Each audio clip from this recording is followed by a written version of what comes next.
What is up, everyone? Welcome back to a new episode of the Babbles Nonsense podcast. This is our first episode of 2025. And of course, none other than Meenu is back. And we are talking about goals and like setting sustainable goals in 2025. And interestingly enough, in this podcast, which in most of the podcasts that we do, being very therapeutic that it is, or the therapy that it is, we started reflecting on the things that we were saying and then diving a little bit deeper into those sustainable goals. So if you are setting goals for 2025 and you want to know how to do that like more sustainable and that's going to keep you motivated to do that, this is definitely the episode for you.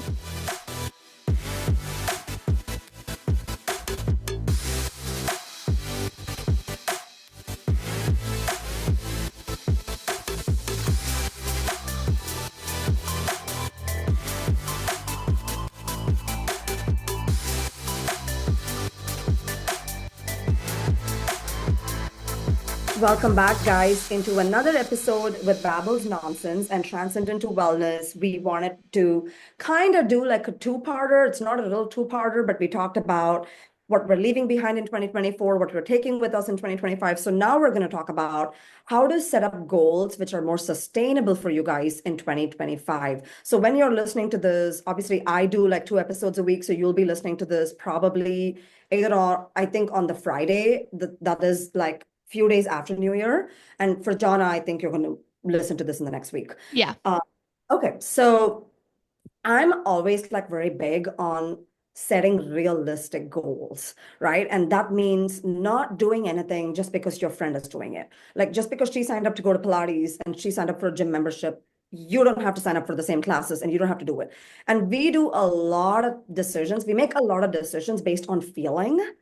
I want you to make a decision based on sustainability, not Right. feel, Right. right? Because you're always going to feel very motivated when somebody says, "Oh, yay, I'm so excited. Do you know this new gym? They have all these things and you should totally come and you should." And then we get very excited and we make some decisions and we literally fall off. And Right. then we judge ourselves and then we go down that rabbit hole and then we just stop doing it. So I would say like my biggest thing that I want to share with you guys is make decisions based on sustainability. And that may even look like when somebody's asking you to do something, maybe you don't give them a response right away. Maybe make a habit to say, can I think about this and get back to you tomorrow? Right. And can I think Well, I about think I think that goes back to our podcast where we did goal like what was it? motivation and discipline? Yeah, motivation and discipline. Like when we do goals out of motivation, like motivated based on peer pressure, motivation based on social media, that's not true discipline. So that's going to be very fading. We talked about it in the last episode where like New Year's Eve comes around and people are like, oh, new year, new me. Yeah. I'm going to go to the gym. I'm going to do all these things. But how long does that last? How sustainable really is that? Because if that's not truly something you want to do, are you Exactly. going to do it for a long term? So, like for me, people, we talked about this in that episode where you asked me, like, where does my discipline come from for the gym? Mine comes from like the health issues I've had, and I truly do enjoy going to the gym. There are times where I'm like, I don't want to do this, I don't want to go, and it's taken me many years to be able to take days off and be like, the gym will still be there. But if I go, like, I could give myself a week off the gym, and then I'm like, I'm ready to go back because that's a true passion of mine. Like, I genuinely enjoy it, Mhm. truly. Yes, and I think what is interesting with the point that you just made, because this is another thing that I wanted to talk about, setting goals according to your core values. Right. And like, Okay, and sorry to interrupt you. So like even when it comes to health and fitness and stuff like that, like everyone's not going to have a passion for the gym and a passion for nutrition, but I guess where the goals in my mind should come in, which I'll be honest, if I didn't have my thyroid issues and my autoimmune issues, I probably wouldn't be as disciplined in the health arena as I am. yep. But I think that if we think about it in long terms, whether you have children or whether you have, like I know like because I still do nutrition coaching and a lot of clients that I coach nutritionally, they're mothers and they're like, I just want to be able to like the goal of theirs is to be able to chase their children around. Like that is their goal. And I think Mhm. that's wonderful. Like we all have to realize where we are in our life. Like The goal can be I want to chase my children around, and the side effect be I'm losing weight and looking better. The goal doesn't always have to be I want to look better. Right, right. That's That could be so the side effect of the goal. that is so true. That is so true. And I think like you've also like touched on your whys, which Mm-hmm. is I think defining that is so crucial when you're setting goals. Like, oh, I'm going to go to Pilates. Why? Right. Why are you going? Are you wanting to strengthen yourself? Are you going there for flexibility? Is flexibility your long-term goal for your body? Is And don't get me flexibility wrong, it is completely fine to have that goal of I want a six pack and I want to look good. If exactly? that is your goal and that is your why and you're passionate about it, go for it. Go for it. Exactly. Like some people will be like, oh, I don't want to do it for the abs. I'll be like, no, don't shame the people that do it. Like, do it, like that's your thing. So I will really say, like, be very true to yourself and really question your why.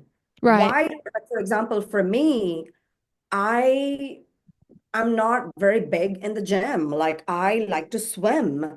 And my why for swimming is it's extremely therapeutic for me. And when I'm in the water, it's me and the water. I Right. don't hear anything. It's a very meditative experience for me when I'm in the water. And it's very low impact for my joints. Like when I do something in the treadmill, when I'm running, or when I mean, I don't do heavy weights. I do very light weights. And when I'm doing something else, it's heavy for me. And it's just I just don't not yet, right? Because I never say permanently because anything can change. Right. Anything can change. So for now, like I feel like this is very sustainable for me. I like it. My why is really anchored in. It's meditative, it's therapeutic, it helps strengthen my joints, and it burns calories. And Well, I it's funny that you say that because like I was lifting really heavy, like really heavy. And then Mhm. my why was I was opposite. I was like, why am I doing this? I'm not competing. I'm not I was like, why am I destroying my joints in my back to lift to be able to deadlift 220, to be able to squat 210? Why? Why am I doing this? Mhm. I was like, Oh my so I God. told my coach, I was like, we're gonna lower these weights because there is no reason or why that I need to be doing this. I'm not a heavyweight competitor. So Yes. And why am I doing this? I think that's also really good. The fact that you're even asking, why am I doing this, right? It's like, I no, did. I was telling my it's coach, fine. yeah, I was like, Yeah. why are we doing that? Why do I keep increasing my why? Oh, because I can. Yeah. Oh my gosh. And it's so important, guys. It's and so define it for yourself. Like, don't define it because society is saying it. Don't do it because your friends are doing it. Don't do it because I will even go ahead and say, don't do it because your trainer is telling you to do it. Right. Like, talk to your trainer and explain your goals. Tell him the whys or her the whys, and then redefine it. Right. So I think that is very, very important for sustainability. Yeah. And another thing that I really believe in sustainability is creating systems around you. So it makes it easier for you to stick to your goals. Support. Yeah. For example, if I want to drink like, I don't know, like 2.5 liters of water, I don't know that in ounces, I'm going to get a big water bottle and I'm going to make sure I fill it up 3 to 4 times. That way I'm meeting my goals. If I Right. want to do chanting every morning, I'm going to have chanting beads next to my bedstand so that I don't forget to do chanting in the morning. Like, Hmm. I'm making it easier. I'm making it more sustainable. I'm building systems. So build successful systems in whatever you want to do. Like you want to wake up early and go to the gym, pick out your gym clothes the previous night. If you have resistance, if you're already good, then go for it. But some people may have resistance when they wake up and they're like, oh, I have to go now, choose what I have to wear. I have to decide this. Like, some people will struggle with that. Make it easy. Keep everything Hmm. ready. Fill up your water bottle, make your protein shake, put it in the fridge. Like, do whatever you have to do to make things easier. I believe that you can make your goals easily Right. sustainable systems. And there's also the whole like it takes 28 days to form a habit. So like even if you're resistant against it initially, like just give yourself 28 days. That's so true. That's so true. Like one thing I am like struggling with right now, which is like really interesting, is my circadian rhythm. Yeah. It is awful. Mine Oh has my been God. that way since I was 6, so I'm used to it, girl. If you need any advice on that, I'm up, down, all around, not God. sleeping, sleeping all the time. That's just my life. So the way that I'm sustainably achieving this goal of mine is that every day I'm waking up 30 minutes to an hour before the previous day. That's the way it works for me. Like, for example, my goal is to wake up at like 5:30, right? And let's say I'm waking up at 9. So the next day I'm like, okay, 8:30. And the next day it's like 8. But I know that it like goes against a lot of people that have Y- scientific evidence that they say Well, my thing is I guess my question to you is why is that your goal? Why is your goal to wake up at 5:30 in the morning? okay, my why is right. Okay, so my why, this is what I love, is that when I wake up at 5:30 in the morning, I feel like I have so much time to do so many things because the one thing I feel like I'm struggling with right now is I feel like I don't have time to do all the things I want to do in a day. So I want to, for example, show up more in my business. I want to show up more for my fitness. I want to show up more for like meal prepping, which is really important for my health condition and inflammation and all those things. I just feel like I'm out of energy and out of time when I don't. And I've tried this experiment. Like I've accidentally like woken up at like 5:30 or 6, and I'll just be like, oh my God, it's so quiet. This is so perfect for meditation. This is so perfect for doing all this. It's so quiet. Like nobody wants my attention. Nobody needs me for anything. So I guess that's my why. But here's my advice, I guess, and it's unwanted advice because you didn't ask for it. But um so I'm a naturally I wake up early, like 4 o'clock in the morning. And Yeah, really. people tell me all the time, they're like, I wish I could be like you. That's just my natural, but I also go to bed at like 8 or 9 o'clock, but that's just my natural circadian rhythm. I've always been that way. I've never had to have an alarm clock to wake up ever. Yeah. Now it can be annoying sometimes because I would love to be that person that sleeps until 9 o'clock and gets really good sleep. Because if we have an event, let's say New Year's Eve, and we're up till 12, 1, 2 o'clock in the morning, my Mhm. ass is waking up at 4 or 5 o'clock in the morning. That's just how it is. Like Yeah. there's no like I went to bed at 2, so sleep till 9. That's just not how I work. Right. But regardless, I guess my advice to you would be if that is not your typical circadian rhythm and that's not the way your body, your biological clock works, why not adjust your schedule in the daytime to accommodate your circadian rhythm since you are self-employed. You could start your clients at 10 or 11 and work till 7. Yeah, so that's really interesting you say that. I don't think I'm planning to change that. I'm already doing that. So Yeah. I don't start seeing clients until 11. Yeah. So, obviously, if you get up at 9 and you don't see clients till 11, then of course you're only going to have 2 hours. You're not going to have enough time to do the things that you want to do. And But that's what I'm 5:30, that's pretty early for someone that doesn't typically get up at that time. Like if your own circadian rhythm is like, I think 7 is a good time. Mhm. That's so interesting you say that because when I was meditating this morning, I was thinking about it. I was thinking about, is there a sweet spot? Like, Yeah, because I is think you're forcing yourself into something that isn't like this podcast is about sustainability, right? Like, I think you're trying to force something that is not sustainable into your lifestyle. mm, Because that would be the same thing as if someone said, Jonna, I want you to stay up until 11 p.m. every night. mm. That's not sustainable for me. Could I do it maybe 2 nights a week? Yeah, but that's That makes not sense. something that is sustainable for my body and my clock. Okay, but what about, I'm going to argue with you here because you're also, you're more experienced in the health aspect of things, Hmm. background, but isn't it also like better for your body if you wake up early? And isn't it better for you? No. Is that a no? I So think that's a myth. I think that I used to believe in that. I used to think that get up, do all these things, work out. Actually, it's been proven that it's better to sleep and miss a workout than to get up early for a workout. freaking way. Yeah, Wow, this is because eye-opening. sleep is rejuvenating to the body. And if you let's say you go to bed at 12 because you're not your body just won't go to sleep and then you're forcing yourself to get up at 5:30, you've slept 5 hours, right? Mhm, That is mhm. not as good as if you're like, "You know what? I stayed up till midnight. I'm going to sleep till 7. I got 7 hours of sleep, but I still have 4 hours to do what I need to do." Right. I have a question for you. I was listening to another podcast. this was by this functional doctor who's also like an MD, um, very famous. I forgot his name, but I'll send you the link after. But I was listening to another podcast where he said it's really important not just to get sleep, but to get restful sleep. Right. And he said the most restful sleep will be the sooner you can go to bed before 12. So he said if you can go to bed at 11 or if you can go to bed even at 10:30, get like 1 or 2 hours of restful sleep. And that restful sleep apparently is before 12 a.m. What do you, is that They true? Because s- they say that, but like there's like I don't know because I'm not a sleep scientist, and there's like neuroscientists that like study sleep and everything. But I do think like after talking to multiple people, like my aunt, for instance, she is 67. Hopefully, she's not listening to this because I could have got her age wrong. But she is 67, and she conformed to society because she had to with jobs when she was working. So she retired. I want to say when she was 45 or 50. Mm, So 17 average 17 years ago.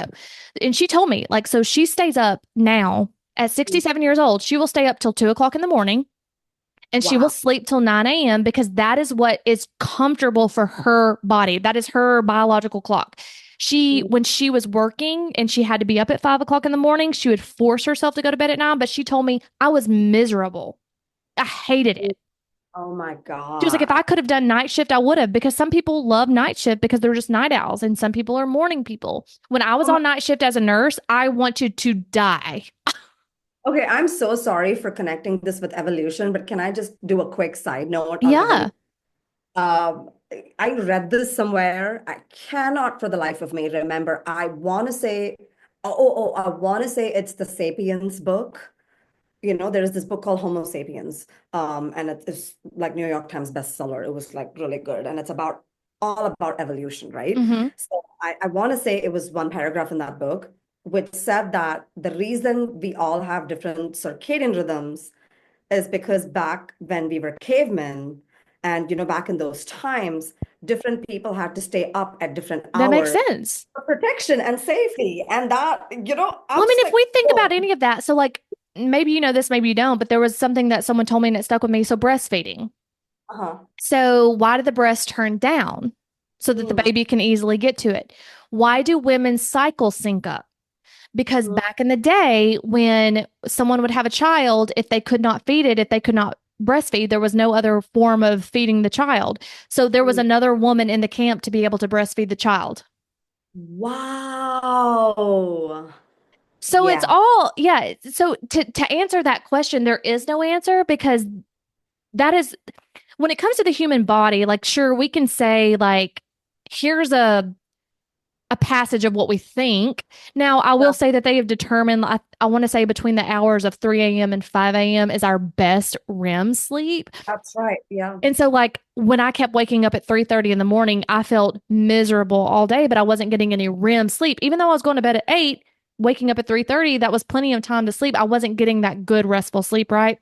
Mm. So, I would say do what works for you and your body because when we're talking, this whole podcast is about sustainability and you're trying to conform into society when that's not what's working for you. No, absolutely. Absolutely. I think for everything we have to find a very sweet spot, and it will never look like the person next to you. And I think that's the point of it. I think the point of it is to not, and be okay with that. Hmm. And there is this particular human design gate, which is called rhythms and rituals, which I see in people's charts, which means find your own rhythm and do your ritual in your rhythm.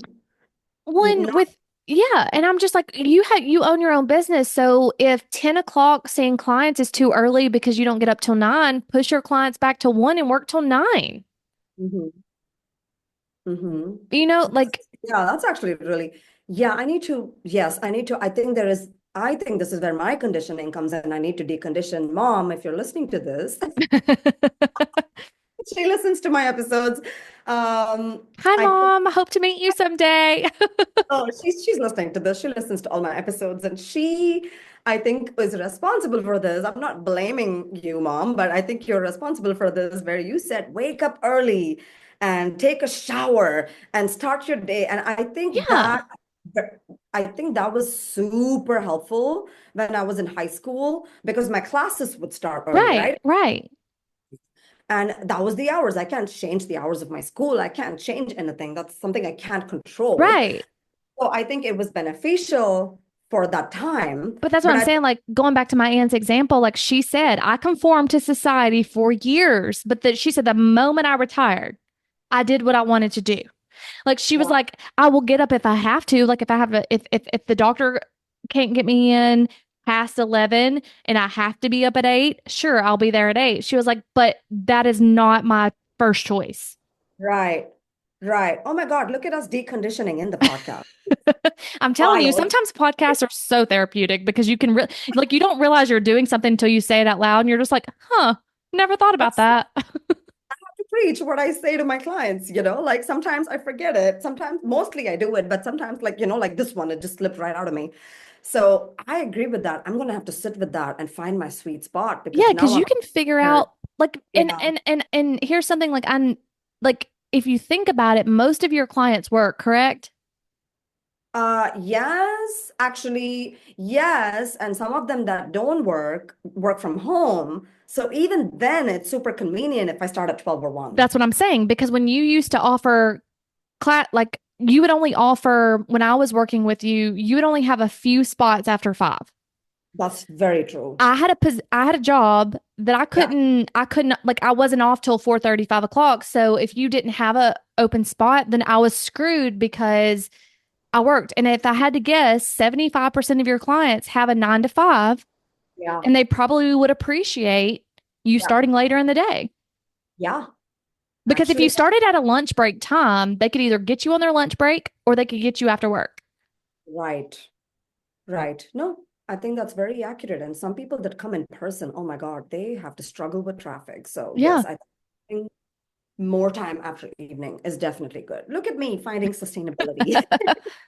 And what do you think, Jonna? Like, what do you think is something, I don't want to say like struggling with, but what are you finding balance in 2025 where you're not getting out of that all or nothing mindset and something that you know that is very beneficial for you and you know you're wise and you know you're anchored in that why and you're wanting to do it. Is there something for you? Yeah, and I mentioned this in our last podcast, which is something that I'm trying to let go of in 2024 and to try to do better in 2025 is like that every day is Groundhog's Day, like getting up at 4, not sleeping in, not skipping the gym. Like I am so structured that it can be a problem. So I'm trying to be, it sounds crazy. I'm trying to be a little less structured and a little more go with the flow in 2025. So I guess my curiosity kicks in and because I can't understand it, my logical brain can't compute. So tell me and educate me, what is the struggle with that? Because for me, it's like very inspirational. I'm Like like, whoa, struggling letting go or what? no, it's like you're an inspiration to me in terms of discipline and in terms of waking up because I am not. So for me, it's a scarcity that I'm seeing in you, So which is I'll like, oh, so I'm not able to comprehend what struggles you might have with that. So tell me about that. So I will say it's not discipline at all for me to wake up. I wake up regardless, like my body just wakes up and it's honestly Right, annoying half the time because I'm right, like, I right, just want to sleep. right. Um, but it's hard for me to not do anything because in my mind, there's this voice that continues to say, you're lazy, get up, you're lazy.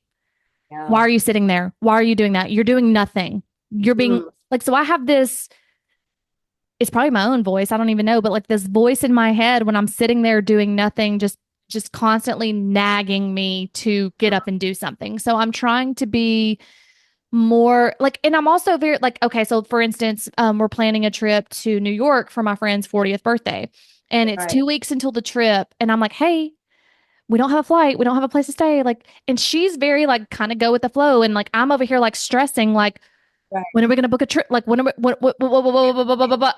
And she's like, I'm aware of the timeline. I will get it figured out. So I want to be that person. I want to be that way.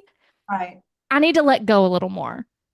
Okay, and that's also not all or nothing. I think it's almost it can even I'm just telling you this, take it or leave it. It can be a fun thing, and it doesn't even have to be oh I'm gonna master it. It can be like how can I let go a little more tomorrow, Yeah. or how can I let go a little more this week, and how can I let go a little more with this particular situation with my friend. I think it's conscious awareness that And can I'll help. tell you, the stuff with my house because we've talked privately about that. We've mentioned it sporadically on the podcast. I think that alone in itself has allowed me to Ah, be a little bit more patient and a little bit more like things aren't going to go the way I want them to go, yes.